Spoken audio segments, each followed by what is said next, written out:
A severe thunderstorm strikes Bridgeton, Maine, causing a tree to fall into the lakeside home of artist David Drayton, his wife Stephanie, and their 8-year-old son Billy. While surveying the damage the next morning, they notice a thick mist advancing over the lake. David and Billy leave for the town with their neighbor Brent Norton to buy supplies. From inside the supermarket, they watch police cars speed down the street. A terrified local, Dan Miller, runs into the store and warns of a danger lurking in the mist. As a civil alert siren sounds, store managers Ollie Wicks and Bud Brown close off the supermarket, and the mist envelops the store. One woman lives to go home to her children. Against David's advice, Bagger Norm starts to go outside to fix the store's emergency generator, but he is grabbed by a tentacled creature and dragged into the mist. David and Ollie direct the customers to barricade the storefront windows.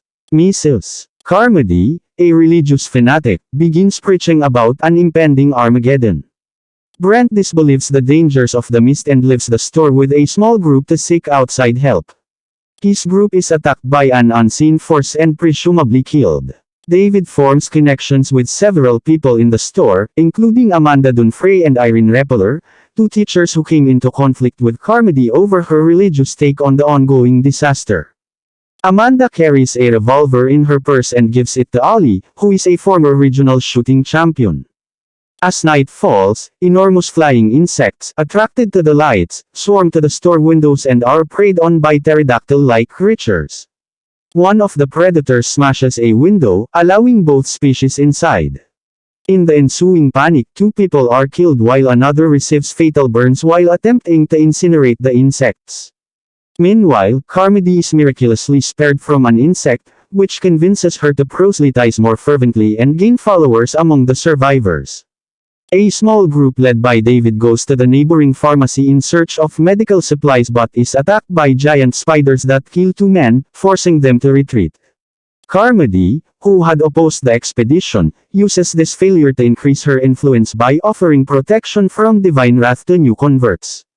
The next day, following the suicides of 2 soldiers from the local military base, a 3rd soldier, Jessup, reveals that a government project to discover other dimensions was underway at the base and that scientists accidentally opened a doorway into the creature's habitat. Angered and vengeful, Carmody's followers beat, stab, then offer Jessup as a sacrifice and expel him from the supermarket. Outside, he is immediately devoured by a giant praying mantis-like creature. As David and his group prepare to leave the store the next morning, they are stopped by Carmody, who demands that Billy and Amanda be made the next sacrifices to appease the monsters. As the crowd descends, however, Ollie shoots and kills Carmody. Traumatized and returning to their senses, her followers stand down and allow David's group to leave. As the group makes its way through the parking lot, Ollie is devoured by the praying mantis-like creature, while 2 others, Myron and Ambrose, are killed by the spider creatures from the pharmacy. Bud runs back to the store and is allowed back inside. David, Billy, Dan, Amanda, and Irene reach David's car and leave. Driving through the mist, David finds his home destroyed and Stephanie dead. Devastated, he drives away from town, passing a colossal 6-legged beast and eventually running out of gas. With no means of escaping the mist, the adults decide to end their lives. Aiding their suicide, David shoots Billy and the other 3 survivors with his 4 remaining bullets before leaving the car to be taken by the creatures. The mist suddenly dissipates, revealing the vanguard of a U.S. Army armored column beginning the process of exterminating the creatures and restoring order. David, seeing that the army has also rescued survivors, including the woman who left to get to her children, realizes that he killed his son and fellow survivors as they were just moments away from rescue, and drops to his knees screaming,